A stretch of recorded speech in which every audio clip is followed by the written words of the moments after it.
Makasih. Pak, tadi bercanda atau beneran Pak mau jadi aktivis Pak? Emang nggak boleh ya? Boleh dong Pak. Makasih ya, makasih ya. Sedikit Pak soal usul Pak yang sedikit Pak Menteri usulan Menteri HAM Pak.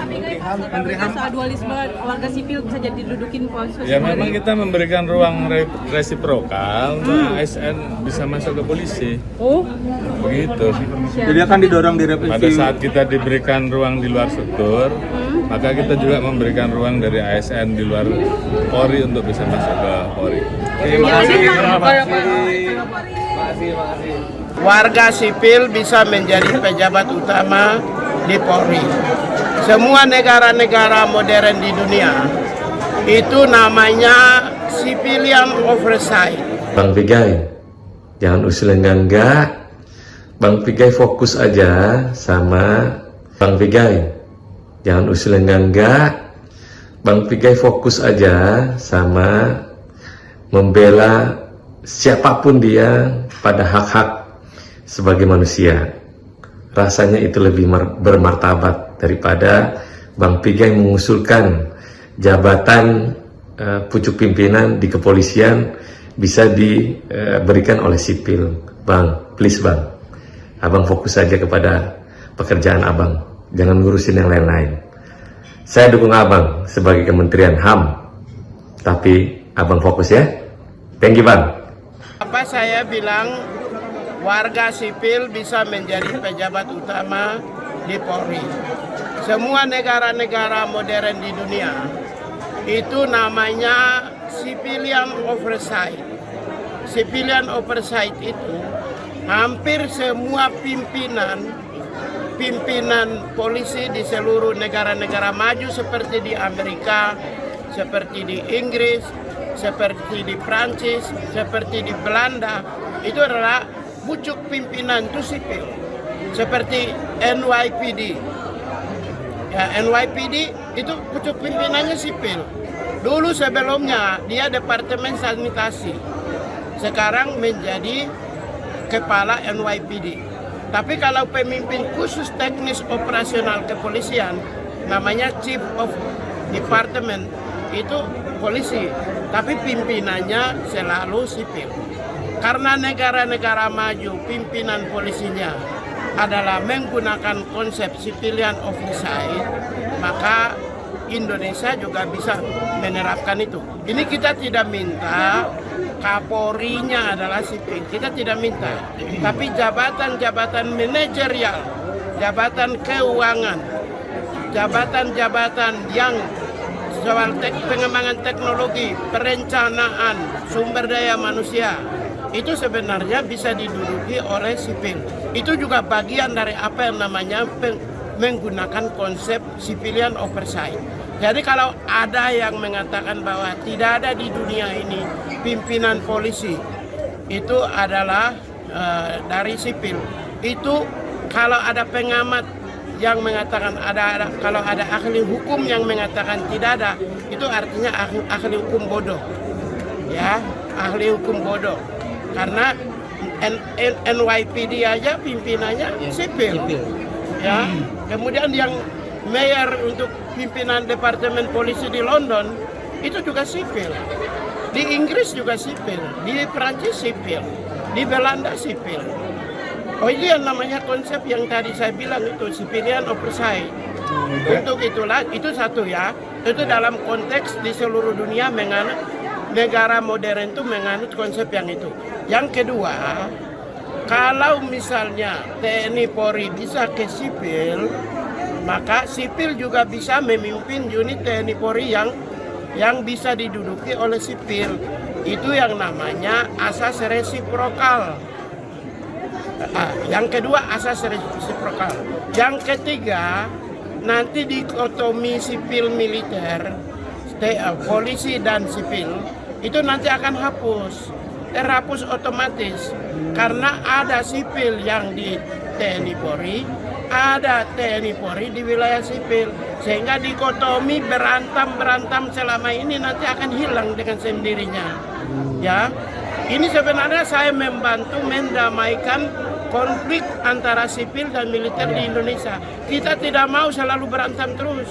TNI Polri dengan sipil berantem terus, kita nggak mau. Maka saya mengusulkan jalan tengah, yaitu ada beberapa jabatan seperti keuangan, sumber daya manusia, personalia, manajemen, teknologi, sebaiknya baik itu institusi polisi ditempati oleh sipil. Kemudian sebagaimana ada undang-undang yang membolehkan dari kepolisian masuk di wilayah sipil.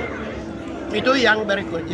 Yang terakhir ingin saya sampaikan, karena undang-undang sendiri ASN mengatakan bahwa TNI Polri adalah aparat sipil negara, ASN, di mana di dalam tubuh TNI Polri itu banyak juga ASN, maka mereka hanya menduduki jabatan yang lower class, jabatan paling rendah. Apa sih tidak bisa mereka menduduki? Kok bisa mereka nggak bisa duduki jabatan sampai yang pejabat utama? Itu loh, tingkat justru objektivitas promosi, mutasi dan demosi dan promosi itu harus dilakukan secara profesional. Kebetulan mereka ada ASN di dalam tubuh itu, sehingga kalau mereka naik ke atas, suruh salahnya mana? Ya kalau mau ingin yang lebih terbuka ya bikin lelang. Nanti ada pengamat-pengamat yang profesional, ada politisi yang profesional bisa menduduki jabatan utama. Tapi kalau tidak mau lelang ya promosikan dari bawah. Kan di mana-mana di kantor-kantor kepolisian kan juga ada ASN. Kenapa mereka hanya berhenti di eselon 4? Kan sesederhana itu. Kalau di dalam mereka hanya berhenti di eselon 4, kenapa mereka tidak bisa menjadi eselon 1? Sesederhana itu. Oleh karena itulah saya menyampaikan bahwa revisi undang-undang kepolisian hari ini bisa memberi alokasi kepada komunitas sipil, yaitu civilian oversight untuk kepentingan bangsa dan negara pada masa yang akan datang. Tidak ada kepentingan pribadi. Ini untuk kita, tujuannya adalah membangun, itulah yang namanya reformasi kepolisian secara substansial, tidak sekedar simbolik. Arya Wedakarna, pimpinan penasehat.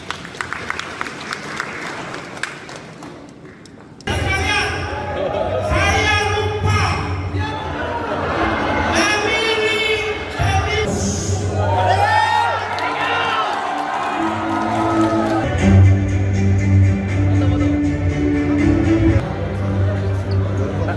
Pak Menteri sedikit. Kami dari media sini, Pak. Duh, siapa yang mau mengganti? Nggak ada. Nggak ada ya, Mas? Nggak, berkali-kali kami sampaikan bahwa Mengganti Menkyu MD, kenapa nggak ini? duh, siapa yang mau mengganti? Nggak ada. Nggak ada ya, Mas? Nggak, berkali-kali kami sampaikan bahwa rumor itu tidak benar, rumor itu tidak ada, rencana itu tidak ada. Justru sekali lagi kita harus memperkuat koordinasi di antara otoritas-otoritas yang mengelola ekonomi. Dan hari ini adalah tindak lanjut. Memang dalam situasi yang seperti sekarang, intensitas harus diperkuat, kerjasama harus dipererat. Mas Pras, kan ini kan isu Mas, kan dua wamen ini kan terkena proses hukum Mas, Wamenakar sama Wamen Imipas. Nah, Dua wamen, saya kira wamen KU. Bukan. Kita lagi bicara ekonomi. Iya, istilah dulu Mas. Menurut Mas Wamen, menurut Mas Pras, itu ada kebutuhan bakal diganti lagi atau dikosongkan sampai ada waktu yang ditentukan Mas kalau dari pembicaraan sebelumnya Mas? Untuk sementara belum ada rencana pengisian dari jabatan yang ditinggalkan oleh dua wamen yang sedang berproses hukum, karena juga posisinya kan wakil menteri ya. Artinya kegiatan atau tugas kementerian tersebut yang dijalankan oleh menterinya masih dapat berjalan dengan normal gitu. Nanti kita lihat kalau memang kebutuhan, kita hitung, kita harus melakukan perkuatan dengan menunjuk wakil menteri, ya itu nanti kita lihat setelah kita evaluasi.